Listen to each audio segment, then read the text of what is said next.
بسم اللہ الرحمن الرحیم. پھر آگے فرق بیان فرماتے ہیں، الفرق بین القدرت المیسر والممکنہ. کہاں پہ قدرت میسرہ ضروری ہے، شرط ہے، اور کہاں پہ صرف ممکنہ. تو عام طور پہ جیسے سابق میں گزر چکا امام سے رحمۃ اللہ علیہ کے ہاں وہ قدرت ممکنہ ہی کافی ہے. وَلَهَذَا قُلْنَا،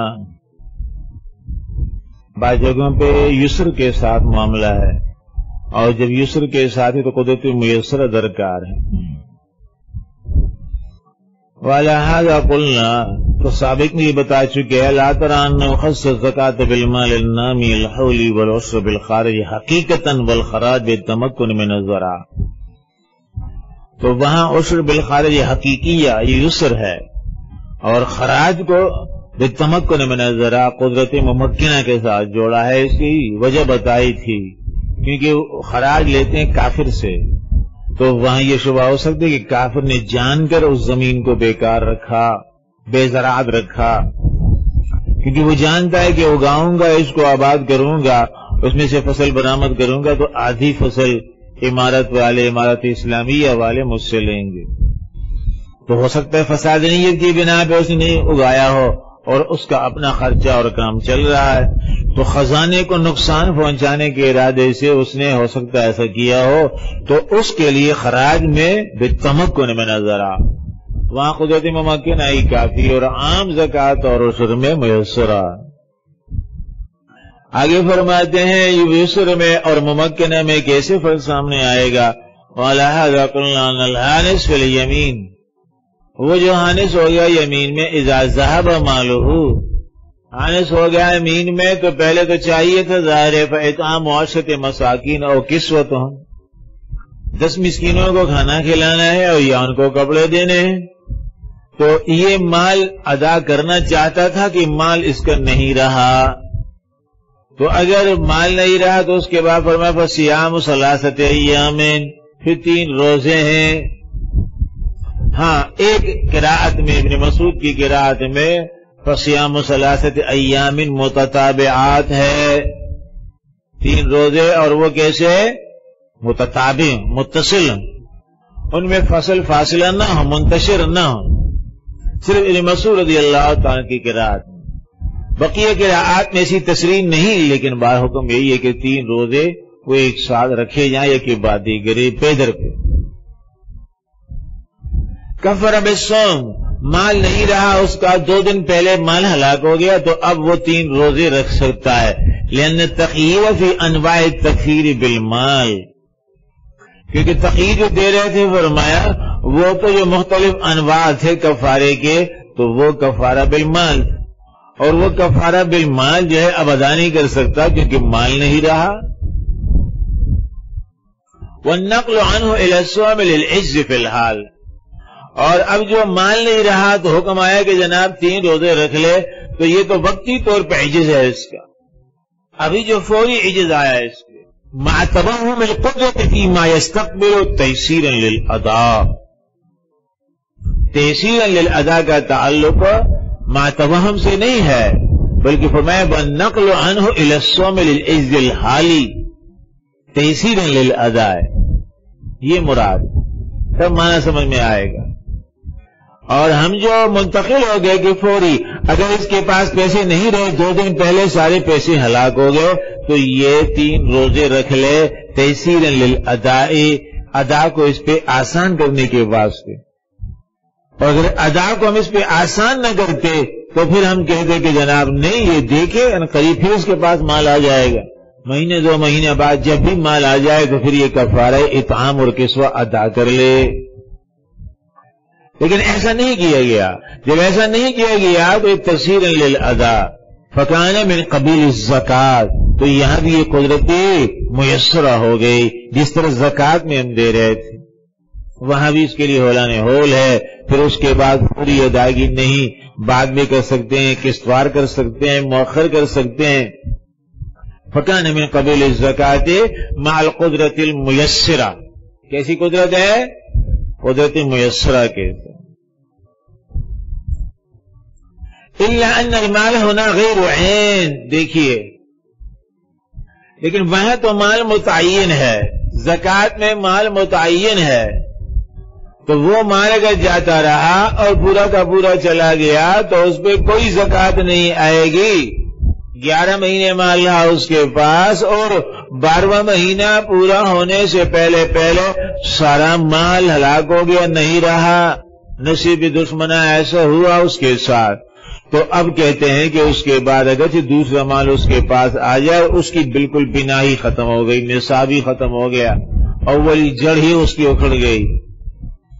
اب اس کے بعد بالکل نئے سرے سے نیا مال آتا ہے تو اس پہ زکوٰۃ نہیں آئے گی، اس پہ زکوٰۃ اس سال بعد آئے گی۔ یہ نہیں کہ اب 1 مہینہ گزرا تو کہا جائے یا قادر ہو گئے تو زکوٰۃ دے دے، کسی کی زکوٰۃ دے دے، وہ مال تو رہا ہی نہیں اس کے پاس، یہ تو مال جدید ہے، اس کی تو بالکل بیخ کنی ہو گئی۔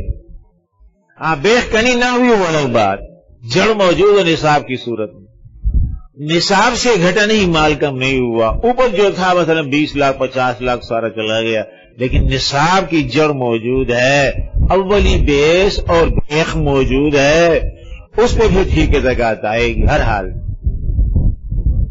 الا ان المال ہونا غیر عین، لیکن کفارات میں مال فرمایا غیر متعین ہوتا ہے، زکوٰۃ میں ایسا نہیں تھا، تو اس لیے 2 مہینے اگر پہلے مال تباہ ہو گیا، 2 مہینے میں اور نیا بہت سارا مال آ گیا، اس پہ اب 2 مہینے بعد نہیں بلکہ 10 مہینے بعد جب سال پورا ہوگا زکوٰۃ آئے گی۔ لیکن کفارات میں ایسا نہیں، مال متعین نہیں، عین مال نہیں ہے یہاں۔ الا ان المال ہونا غیر عین فأی مال اصابہ من بعد دامت بالقدرہ، تو ہم کہتے ہیں اگر اس کے پاس مال تھا چلا گیا، دوسرا مال آ گیا، وہ بھی چلا گیا، تیسرا آ گیا، جب بھی کوئی مال اس کے پاس آئے گا مال جدید تو فرمایا یہ قادر بن جائے گا ادا پہ، اس لیے کہ یہاں مال متعین نہیں، غیر عین ہے، کوئی سا مال نیا پرانا جدید حادث کوئی بھی آ جائے اس کے، لیکن مال آ جائے اس کے پاس تو اس پہ آئے گا وہ کفارہ۔ تو کہتے فائی مال اصابہ الحانس، آپ فرماتے ہیں اصابہ من بعد یعنی بعد الحنس و بعد العجز دامت بالقدرہ، دوبارہ قادر ہو جائے گا، اب بے قادر مولوی صاحب قدرہ ہو جائے گا۔ ولہذا یہی تو وجہ ہے صاحب استہلاک الہلاک ہونا، وہاں ہلاکت اور ہلاک کروانا برابر، خود ہلاک ہو جانا مال کا، جانتے بوجھتے تباہ کروانا مال کا برابر ہے، دونوں حکم ایک ہیں، اور ایسی صورت میں مال نہیں رہا تو اس پہ نہیں آئے گی، کیوں جناب مال متعین نہیں ہوا، یہ جو فرما رہے ہیں المال ہونا غیر عین، یہ اس کا نتیجہ ہے۔ زکوٰۃ میں ایسا نہیں، وہاں مال متعین ہو گیا ہے تو وہاں ہلاکت تو اپنی جگہ پہ، لیکن اگر ہلاکت من جانب اللہ سماوی نہیں بلکہ استہلاک عمدی ہے، جانتے بوجھتے اس نے مال ہلاک کروایا ہے تو پھر زکوٰۃ سے نہیں بچ سکتا، زکوٰۃ آئے گی اس پہ۔ مال عین کو، مال متعینہ کو اس نے ہلاک کیا ہے جان کر، تو کیوں ہلاک کیا ہے؟ وہ جو بھی اس کی شرارت تھی یا خباثت تھی اور یا حماقت تھی یا جنون کا دورہ پڑا تھا یا ویسے کوئی مایوسی پہ مسلط ہو گئی تھی، لیکن زکوٰۃ آئے گی اس پہ، یہ مال عین تھا۔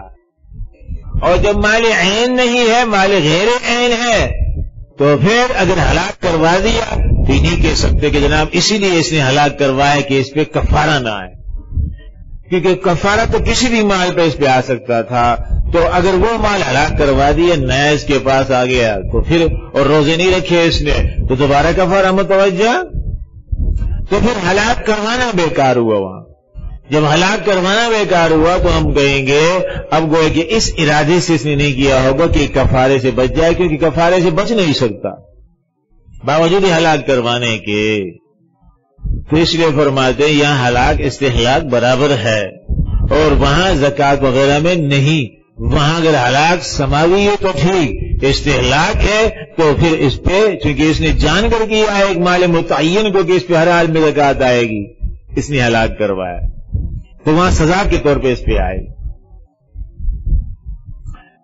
لِنِعْزَمِ التَّعَدِّي إِلَى مَحَلٍ مَشْغُولٍ بِحَقِّ الْغَيْرِ، یہاں ہلاک ہو جانا اور استہلاک کروا دینا، دونوں صورتوں میں جب نہیں رہے گا اس کے پاس مال تو کفارے مالی اس پہ نہیں آئے گا، حاصل کلام بھی کوئی سزا وغیرہ نہیں دینی ہے اس کو۔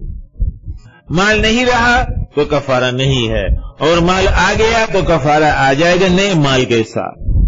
وہاں مال تھا تو زکوٰۃ تھی، اور مال نہیں رہا تو زکوٰۃ نہیں آئے گی، اور اب اگر جدید مال آ گیا تو بھی اس کی وجہ سے زکوٰۃ نہیں آئے گی، اس کا اپنا دورانی ہے، سالانہ پورا ہوگا تو آئے گی۔ یہ اس کی جگہ پہ مستقل طور پہ فٹ نہیں ہو سکتا کیونکہ عین مال ہے، وہ متعین ہو چکا تھا زکوٰۃ کے لیے، تو اس متعینہ مال کا مقام اب یہ نیا آنے والا نہیں لے سکتا۔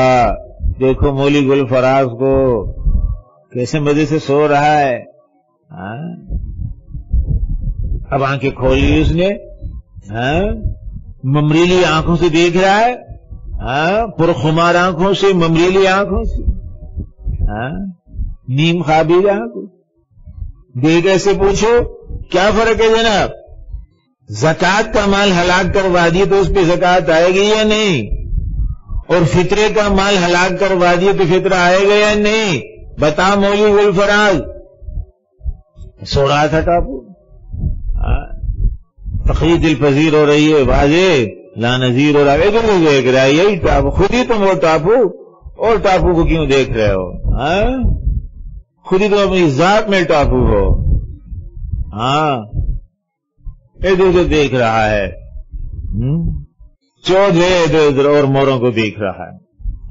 یہ بات کیا خیال ہے تیرا؟ مسئلہ سمجھ گئے؟ سمجھے گا کیوں سمجھے گا؟ کوئی مسئلہ پاگل ہے کس کے ذہن میں جائے گا؟ وہ سمجھ نہیں چاہتا، اس نے کھڑکیاں بند کی ہوئی، آنکھیں بھی بند کی ہوئی ٹاپو نے بٹیر کی طرح، تو مسئلے کو کیا پڑی ہے؟ کوئی ایسا پاگل ہے مسئلہ کہ ہر حال میں جائے، اس کے دماغ خانے میں بیٹھے، دماغ خانہ اس نے بند کروا دیا کہ دواخانہ بند ہے ابھی، بعد میں کھلے گا، تو پھر مسئلہ کیوں مہمان بنے گا وہاں پہ؟ اور نے دروازے بند کر دیے ہیں، آنکھیں بھی مولی ٹاپو نے شریف کبوتر کی طرح، صحیح ہے نا؟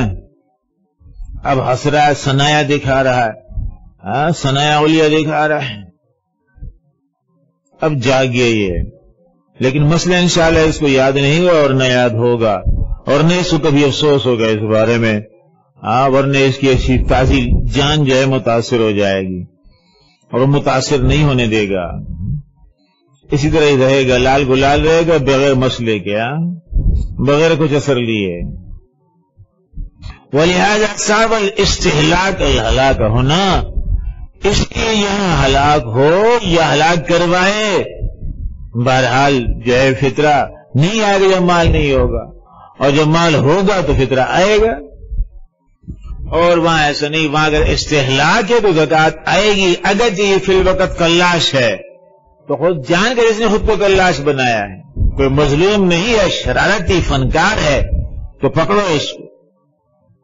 لِنِظَامِ التَّعَدِّي إِلَى مَحَلٍ مَشْغُولٍ بِحَقِّ الْغَيْرِ، یہ وہ عین کی طرف اشارہ ہے، کیونکہ یہاں ایسا کوئی تعدیہ نہیں پایا گیا، کوئی زیادتی نہیں پائی گئی، کوئی ظلم نہیں پایا گیا، کوئی شرارت نہیں پائی گئی، علی محل مشغول، محل مشغول پہ بحق الغیر، کیونکہ مال متعین نہیں، اور متعین ہوتا تو مشغول بحق شرع ہوتا، مشغول غیر سے مراد کیا ہے؟ شرع اور شارع ہے، تو مشغول بحق الغیر بحق شرع تب ہوتا کہ اس کو ٹھہرایا جاتا، متعین کیا جاتا، اور یہ فرمایا اس طرح بالکل بے تعین ہے، آزاد۔ اما الحج، باقی رہا حج، اس میں قوت میسرہ ہے یا ممکنہ ہے؟ تو کہتے ہیں وہاں بھی بہرحال قوت ممکنہ ہے۔ وَأَمَّا الْحَجْ فَالشَّرْطُ فِيهِ الْمُمَكِّنَ مِنَ السَّفَرِ الْمُعْتَادِ بِرَاحِلَةٍ وَزَادٍ، ممکنہ یہ کہ واجبی مال ہو، حال ہو، صحت ہو، خیریت ہو، عافیت ہو، اور قادر ہو، بندہ عبد القادر تو کافی، زاد سفر ہے، حفظ سفر ہے، اور ساتھ ساتھ گویا کہ گھر کے لیے بھی واجبی ضروریات یہ چھوڑ سکتا ہے اس کے آنے تک. گھر والے بھی ایسا نہ ہو کہ مسکین و قلاش ہو جائیں اور وہ اس طرح بھیک مانگے لوگوں سے، یہ بھی نہیں. واجبی ضروری خرچہ ان کے لیے بھی چھوڑ کے جا سکتا ہو، اپنی ذات کے لیے بھی واجبی صدقہ لے سکتا. واجبی صدقہ یہ کہ 24 گھنٹے میں ایک مرتبہ یہ کھانا کھائے اور اس کا فرمایا سلسلہ حیات چلتا رہے، یہ واجبی سا خرچہ ہے. بہرحال فی الحال لوگ اس پہ تو گزارا نہیں کرتے اور وہ خوب ساری چیزیں کھاتے ہیں، بہت زیادہ کھاتے ہیں، ایسا لگتا ہے جیسے کہ یہ یہاں پہ پکنک کے لیے آئے. کہتے ہیں جی اس لیے یہ اپنی حسرت نکال لیں کیونکہ ہر چیز بڑی صاف اور ستھری اور بہت ہی پیور اور خاص قسم کی شفاف اور فریش قسم کی ملتی ہے. تو اس سے کہتے جی مزے اڑاؤ، ٹھیک ہے، مطمئن ہوتے ہیں گناہ بھی ذرا ہم نے دھلوا لیے اور سبق جان ہو گئے گناہوں سے بھی، تو اب مزید جو ہے کہ شوق اور ذوق پورے کرو. ٹھیک ہے، اس میں کوئی پابندی نہیں، کوئی حرام نہیں. تو کہتے ہیں اما الحج فالشرط فی الممکن من السفر المعتاد براحلۃ وزاد. یہ ہے ممکن ہو، سفر زادی سفر موجود ہو، سواری ہو، سواری کا ٹکٹ ہو، زاد راہ ہو، ویسر لائق ہو. اور اگر آپ کو دیتے میسر لگاؤ گے تو پھر تو بہت مشکل ہے. کئی 10,000 بندوں میں کوئی ایک حاجی پاجی بن سکے گا؟ لائق ہو یا بخدم و آوان، وہ یہ کہ خدم ہو، آوان ہو، نوکر چاکر ہو، خدام ہو بہت سارے، 2 خادم اس کے ساتھ ساتھ 3 خادم اس کے ساتھ ہوں، 2-3 خادم جو وہ گھر پہ ہو، گیٹ پہ بیٹھے ہوئے ہو اور حالات اور ضروریات کا خیال رکھتے ہوں. وہ آوان اور کوئی ساتھ ساتھ چیلے ویلے چمچے ہمچے ہو. وہ مراکب اور سواری، کئی ساری سواریاں، ایک ٹٹو تھک جاوے دوسرے ٹٹو پہ بیٹھ جاوے، ایک شترانی مر جاوے دوسری شترانی کو بنا لے اپنے لیے سواری. ولیس ذالک بشرط بالاجماع، اور یہ شرط نہیں ہے اجماعی طور پہ، ورنہ تو پھر پورے ملک میں یا تو وہ شراب ٹافوان اس طرح کر سکتے تھے، یا بہت سارے پیران مشہور مارو وہ کر سکتے تھے، اور یا اس طریقے سے مدیران مشہور مارو وہی کر سکتے تھے، جن کے ٹھیک جم جاوے اور چمک جائے اور باقی سارے بیچارے ایسے ہی بیٹھے ہوتے تھے. ولیس ذالک بشرط بالاجماع، اور یہ اس کے لیے شرط نہیں ہے. ورکر ٹاپوان خاص ہی ہو سکتے تھے اور عام عوام کیا کرتے بیچارے. ولذالک، تو اس طرح بہت سارے لوگ محروم رہ جاتے ہیں اس فریضے سے، اور وہ کہتے ہیں ہمارے پر فرض ہی نہیں ہے، اس کی کوئی تگ و دو ہی نہیں کرتے. اور باقی ذاتی اور قلبی صفاتی دلچسپی جس میں بندہ بے قرار ہو، بے چین ہو اور ہر حال میں جوڑ توڑ کر کے وہ اللہ کے در پہ اور بیت اللہ الحرام پہنچنے کی صحیح اور کوشش میں مستقل طور پہ مگن ہے، تو اسے بہت کم ہو. فلذلک لم یکن شرطا للدوام الواجب، اس لیے قدرت میسرہ کو گویا کہ شرط نہیں قرار دیا گیا. وکذالک صدقۃ الفطر، اور اس لیے فرماتے ہیں صدقہ فطر جو ہے لم تجب بصفت اليسر، صدقۃ الفطر بھی وہ بھی فرمایا صفت یسر کے ساتھ نہیں آیا ہے، بل بشرط القدرت والغنى، قدرت ممکنہ ہی ہے، اور وہ فرمایا شرط مذکور ہے اور وہ غنا ہے. صرف زکوٰۃ کی طرح نہیں ہے، جیسے زکوٰۃ میں وہاں پہ باقاعدہ یہ غنی بن جاوے اور مال ہے اس کے پاس، ایسا مال کہ جو مستقل رہے اس کے پاس، مال عین سال بھر رہے اس کے پاس. اگر وہ مال آگے پیچھے ہو جائے تو اس پہ پھر زکوٰۃ نہیں آئے گی، ایسا نہیں ہے. پھر ساتھ ساتھ اس میں مال نامی شرط، کیا شرط ہے اس میں؟ مال نامی، غنی بن جائے کس چیز سے؟ مال نامی سے غنی بنے، نمو بڑھوتری ہو اس میں، اضافہ در اضافہ، آگے مزید پھل پھول رہا ہے اور اضافے پہ اضافہ دے رہا ہے. تو یہاں پہ ایسا مال شرط نہیں، یہاں مطلق غنا وقتی طور پہ صاحب نصاب ہو، وہ نصاب آگے بچے دے رہا یا نہیں، وہ نصاب آگے ہزاروں انڈے دے رہا یا نہیں۔ زکات میں دونوں ہوتے ہیں، نامی نمو، یہ نہیں، یہاں مطلق غنا اور غنی بن جاوے، یہ قدرت ممکنہ ہے، وہ نصاب غنا آگے مزید پھلے پھولے یا نہ مزید اس کو دے دے بہت سارے یا نہ دے دے، یہ فرمایا بشرط القدرت الممکنہ وهو غنا مطلق، اور غنا آگے نمو والا یہ شرط نہیں۔ لیصیر الموصوف بھی اہلا للاغناء، اور یہ غنا اس لیے شرط کرا دیا گیا ہے کہ جب یہ خود غنی بن جائے، نصاب غنا اس کے پاس آ جائے، قطع نظر اس سے وہ نامی ہے غیر نامی ہے، غیر نامی میں بھی یہ اس پہ آئے گا پھر، جبکہ زکات میں ایسا نہیں ہے۔ تو غنا اس کے لیے شرط ہے، لیصیر الموصوف بھی، خود غنی ہے تو دوسرے کو بھی غنی کر سکے، دوسرے کو بھی اس طرح غنی کر سکے، دے دے اس کو، سوال سے اس کو مستغنی کر، ضروری نہیں کہ صاحب نصاب بنا دے، اس صاحب نصاب بنا کے اتنا مال دینا وہ تو مکروہ ہے، ایک بندے کو 50,000 ایک ساتھ دے دیے کسی کو، جبکہ اس کا ایسا کھانچہ تقاضا کوئی 50,000 کا نہیں ہے، خرچہ ہی چاہیے، اور خرچہ اس کے 10,000 مہینہ ہے، تو ٹھیک ہے آپ 10,000 دے دیں اس کو، ایک مہینے کا خرچہ دے دیں، 2 مہینے کا دے دیں، لیکن آگے کسی ایک کو اتنا سارا دے دینا کہ حالانکہ اس کے ہاں ایسا کوئی کھانچہ نہیں اس کے لیے، تو پھر صحیح نہیں۔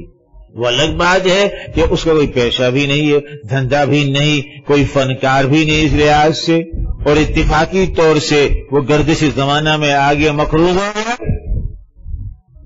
شوقیہ طور پر قرضہ نہیں لیا اس نے عیاشی کے لیے، بلکہ قرضہ لیا شدید مجبوری میں، ضروری میں، خدا نہ خواستہ کوئی بیماری آزاری ایسی آ گئی، کوئی حادثہ ایسا آ گیا جس میں وہ لاکھوں کا مقروض ہو گیا اور آمد کا کوئی امکان نہیں ہے، شریک نقد اس کے پاس نصاب ہی نہیں، اور وہ 3 لاکھ کا مقروض ہو گیا، اور اس کو کوئی لالچ بھی نہیں، اس کو بہانہ بھی نہیں بنا رہا کہ 10 سال تک ہر ایک سے کہتا رہے کہ جناب میں 3 سال کا وہ 3 لاکھ کا مقروض ہوں، حالانکہ وہ 3 لاکھ ایک بندے نے دیے ہوں گے، لیکن اب اس کو مزہ ہی آ گیا، بڑا آسان بہانہ ہے، تھوڑا سا روز دھو لو ذرا، ذلیل ہو جاؤ، تھوڑا رسوا ہو جاؤ، ذرا عزت بیچ دو، پھر اس کے بعد ایک بندہ 3 لاکھ دے دیتا ہے، یہ تو بہت آسان دھندا ہے، صرف عزت تھوڑی سستی کرنی ہے، ذلیل ہو جانا ہے ذرا۔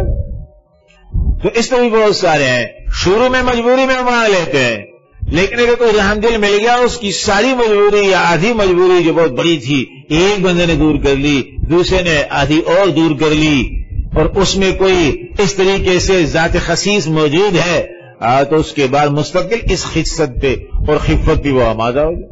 سمجھتے ہیں بڑا آسان دھندا ہے، اپنی عزت تھوڑی اور قدر اور شرافت ذرا سستی کر لو، ذلیل کر دو، وہ کہتے کوئی بات نہیں، عزت نیلام کر لیں گے، کہتے ہیں کچھ ایسا بات دوبارہ بحال کروا لیں گے، دوبارہ اس کو ویلڈ کروا لیں گے، ایسے بھی ذلیل لوگ تو نہیں۔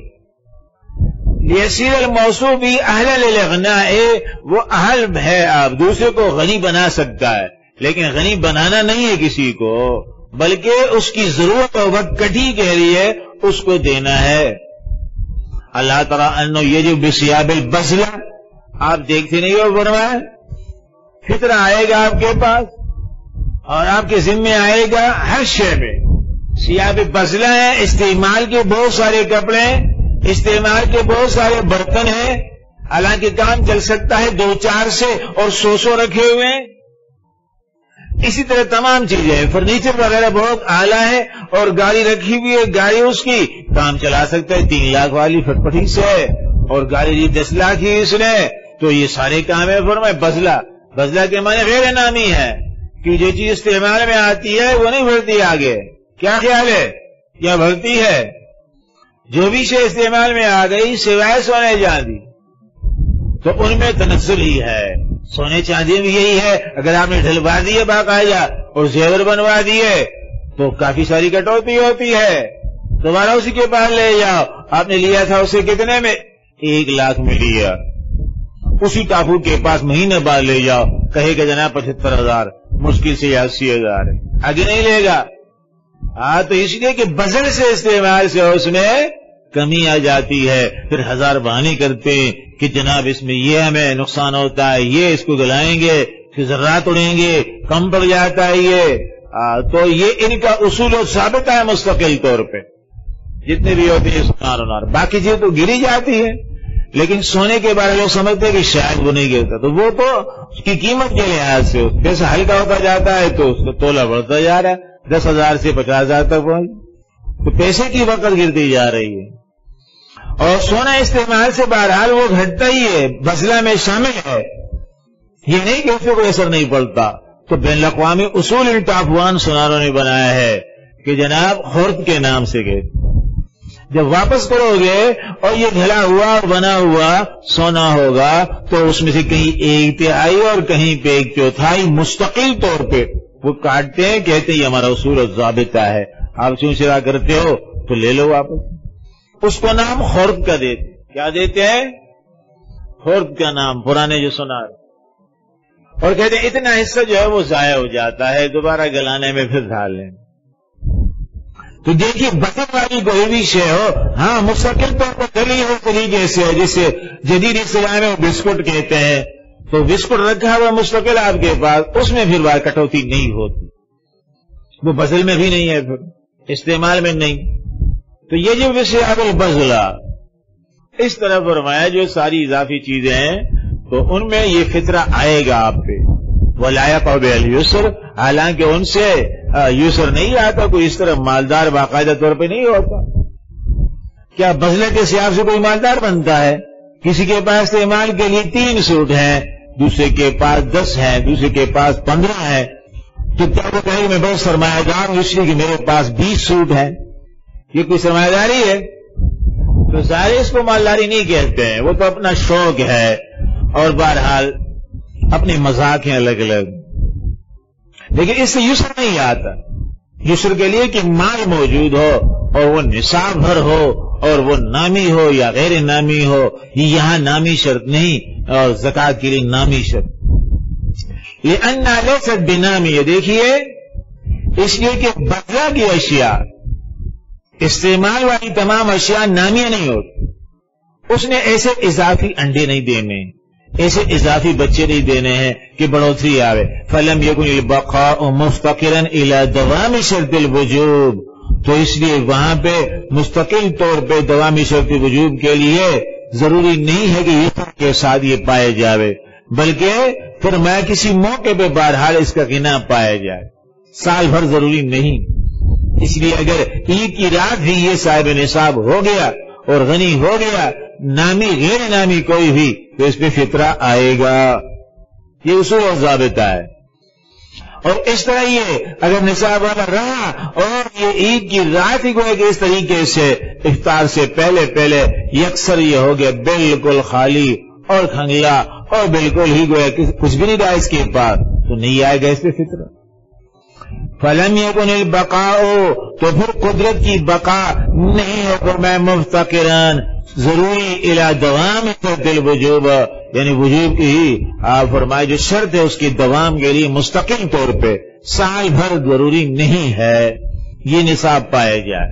جب بھی پایا گیا تھوڑے دنوں میں صحیح تو یہ ہو جائے گا غنی اور ادا کرے گا، نہیں پایا گیا ان موقع پہ تو غنی نہیں ہے اور نہیں آئے گا اس۔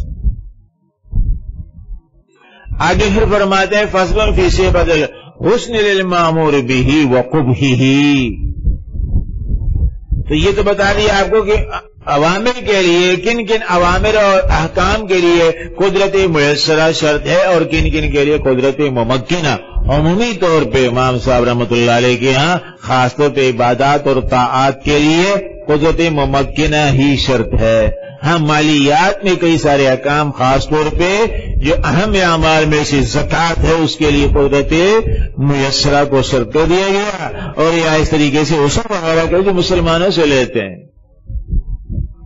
تو کہتے ہیں اب مامور بھی کسی کے ذمے پہ بہرحال آ گیا، قدرت میسرہ کے ساتھ ہو یا قدرت ممکنہ کے ساتھ، لیکن آگے اس کے ذمے پہ تو اب اس پہ آئے جو حکم آیا ہے تو ہر حکم میں ضروری ہے کہ کوئی حسن ہو، خوبی ہو. تو کہتے ہیں عقل کا اور فطرت کا تقاضا یہ ہے کہ شریعت طیبہ، کیونکہ یہ رب حکیم کے ہاں سے بھیجا وہ نظام ہے. کہاں سے؟ رب حکیم کے ہاں سے. وہ فعل الحکیم لا یخلو عن الحکمہ. تو رب حکیم کی جانب سے شریعت آئی ہے، شریعت کے احکامات آئے ہیں، قرآن آیا ہے اور قرآن کا نظام آیا ہے. اور کس نے بھیجا ہے؟ تنزیلا من رب العالمین من لدن عزیز حکیم.